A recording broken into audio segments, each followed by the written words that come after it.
Hello beautiful souls and welcome back.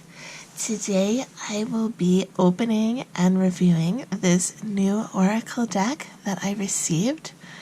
Of course, with the packaging on it there is such a glare, but this is the Witch's Wisdom Oracle cards by Barbara, I'm going to butcher this name and I'm sorry, Makeljohn Free and Flavia K. Peters.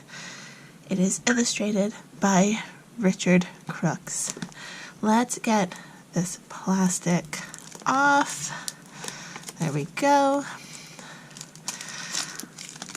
Okay, so without the packaging, a lot less glare, but still a little bit. I'm sorry about that. So this is a beautiful deck. The back says 48 cards and guidebook set. Do you sense anticipation at the prospect of re-engaging with the wisdom of the old ways? Each card will speak to you of methods, spells, and magic that connects you with the elements, mystical realms, and spirit to bring about a more powerful sense of positivity and change in your life. These cards can be used by a seasoned witch or one who is dabbling in the path of the wise. Venture down this magical avenue and draw upon the ancient wisdom that is still relevant today. So the oracle contains 48 cards full of potency of the magic of the craft, key focused words, a detailed guidebook, how to use the information, simple spreads, easy to remember and repeat invocations, detailed reading, and factual information about each tool and more. This retails for $23.99 US, and I paid $32.90 Canadian on Amazon. So let's open up this deck. I love the artwork on the cover. Just plain white on the inside. Here is our little guidebook, which we'll look at in a moment. And the cards. So I enjoy that it's just a little plastic band. I'm not a fan of excess packaging where they wrap the cards in plastic inside of a box which is wrapped in plastic. So it has a beautiful gilded edge.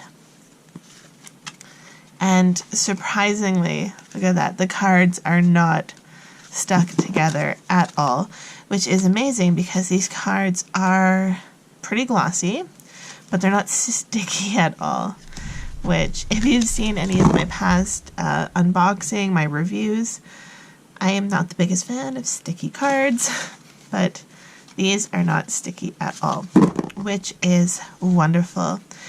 This is the back, which is beautiful. I love the colors used in this. It's very much my aesthetic. I love it. So let's look at a few cards. So we have an element at the top. There's not elements at all of them. Okay, so there's air and imagination, altar, dedication. I guess air is probably the card and imagination is the keyword. Altar, dedication, ancestors, remembrance, the tame, boundaries, Beltane, which is for fertility, book of shadows, secret, broomstick, clearance, candles, magic, cauldron, containment, chalice, fulfillment. These cards are so beautiful. Oh, look at that one. Herbal Kitchen for the Alchemist. There is also a Witch's Kitchen version of this, or I guess it's not a version, and I guess in the series, and I really want that. That is on my wish list. If you want to see what else is on my wish list, I do have it linked down below. The High Priestess or the High Priest in bulk. Let's see. Magic Circle for protection. Spell. I wonder. I just put all of those down. Magic Circle, Scrying, Ritual. That's what I was assuming there would be. Samhain. Death, 'tis the season right now. Spirit, Wand, Watchtower of the North, Watchtower of the West, Water. Okay, so some of them are a little sticky, and you can, like, I can feel it. It's actually, I think, the gilding. It's not the cards that are sticky, but it's like they just weren't separated. Let's see how they shuffle. Now, I think these are bigger than typical oracle cards. Let me grab a Moonology card. Yeah, look at the size of these cards. They are quite large, so bigger than a typical oracle deck. And now I have small hands, but I cannot, there's no way I'd be able to shuffle this way. Like, I am stretching as far as I can. And in fact, I hurt my hand and I can feel the pain on that. Okay, not shuffling that way. I can shuffle this way though. So because they are larger cards and because I have a camera just up here, I'm having a harder time shuffling because they're so long. I really don't want to hit the camera, but that's just because of the situation that we are shuffling and has nothing to do with the cards. The cardstock is actually quite flexible. Like, it doesn't feel thin at all, but it's quite flexible, which is nice. And now, let's see. I know I'm not going to be able to do it this way, but maybe I can do it that way. Not really, but it kind of works to help get them mixed up. So let's see. Let's grab a card, and then we will look at the description for that card in the guidebook.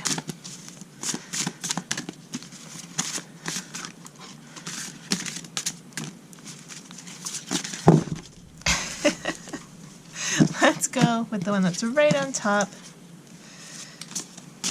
The Herbal Kitchen, the Alchemist. So here we have the guidebook. And let's see.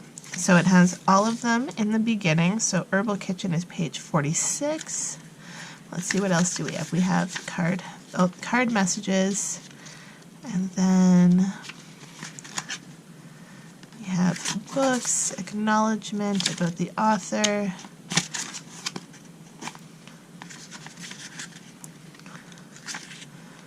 Oh, when they're saying sample spreads, there's really just a few. Okay. So what page did I say? I think I said 46. If not, I'll go back and check. Yes, 46. So Herbal Kitchen, the Alchemist. It says mixing, making, stirring, brewing, boiling, baking, frying, stewing. Collecting plants and collecting plants and herbs to use, selecting carefully, now to choose. This magic is worked with harm to none, so mote it be, there it is done. Okay, so despite the fact that it's witches, it is very much, it appears to be Wiccan inspired.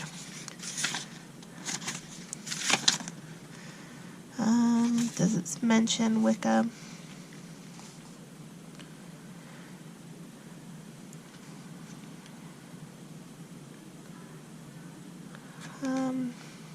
I don't know. I'd have to look into the authors, but that's very much Wiccan Reed inspired, it sounds like. So, and the reason, if you're not familiar with witchcraft versus Wicca, the fact that it says with harm to none is very much a Wiccan principle. It's very much like a nod to what is considered like positive or light or white magic versus dark or black magic. But that is not every witch's vibe. If you want to hex people, I don't really care. You do you. If you think that hexing is not for you, all the power to you. But just a little note there that if you are a secular witch, if you don't believe in, I don't actually know what the actual Wiccan Reed thing is, but, it's like karma, or, you know, don't do harm to others, it'll come back to you, that kind of thing, might not be a deck for you. So, Witch's Wisdom. You have a natural affinity with all kinds of plants and herbs. Experimental cooking, making potions, and plant medicine has always excited you, and you feel a witchy air about you as you add in carefully selected ingredients to your magical elixirs. Herbal kitchen delights in confirming that you indeed are a natural kitchen witch. You have a strong connection with the element of earth and, of course, the plant kingdom.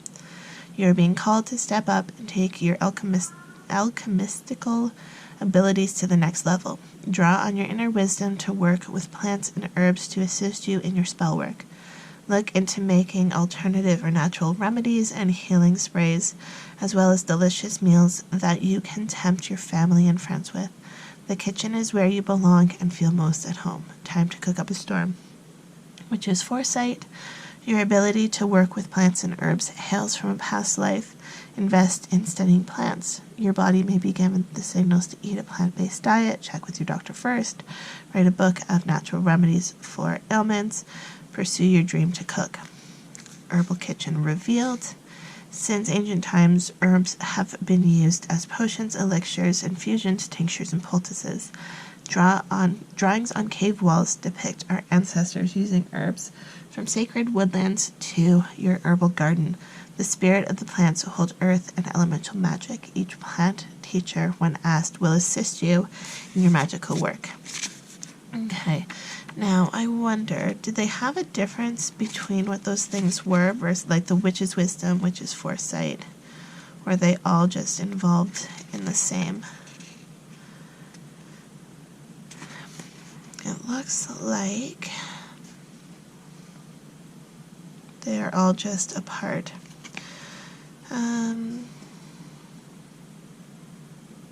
Yeah, it would be nice if it said, like, you know, like this is overall, this is like future, this is past. I mean, that's what I'm assuming it is, but I don't see that detailed anywhere.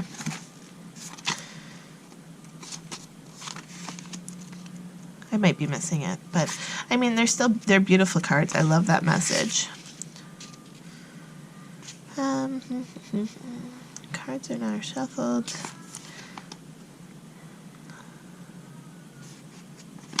But yeah, so let's go back to the deck. So these are, I just put that in upside down. Half the cards are upside down. So these cards are absolutely beautiful. I love the artwork on them. The colors, I totally mixed up the cards, which is not a big deal except for when I'm trying to show you them on the camera. They are absolutely beautiful. Oh, there's the Wiccan read right there. In perfect love and perfect trust, 8 words the Wiccan read fulfill. In harmony none, do as ye will, and never mind the rule of 3. What ye send out comes back to thee. Follow this with mind and heart, and merry meet, and merry ye part. I know there's a lot longer version of that too, but so this is a Wiccan-based witch deck, which some people may or may not agree with. For me, I don't care. There's a lot of decks that I've talked about the religious undertones. The Starseed Oracle, which I will link up above, is another one. It's not a Wiccan undertone, but it does have a religious undertone, and I know that does bug some people. So if that is something that you don't enjoy in a deck, this may not be the deck for you. But again, I am perfectly okay to overlook that and just see these as the beautiful cards that they are. So that is my review for the Witch's Wisdom Oracle cards. If you would like to get your hands on these cards, I did buy mine off of Amazon, and I will have that linked down below for you. Love, light, and happiness to all of you. Don't forget to hit subscribe and I will see you in the next video. Bye!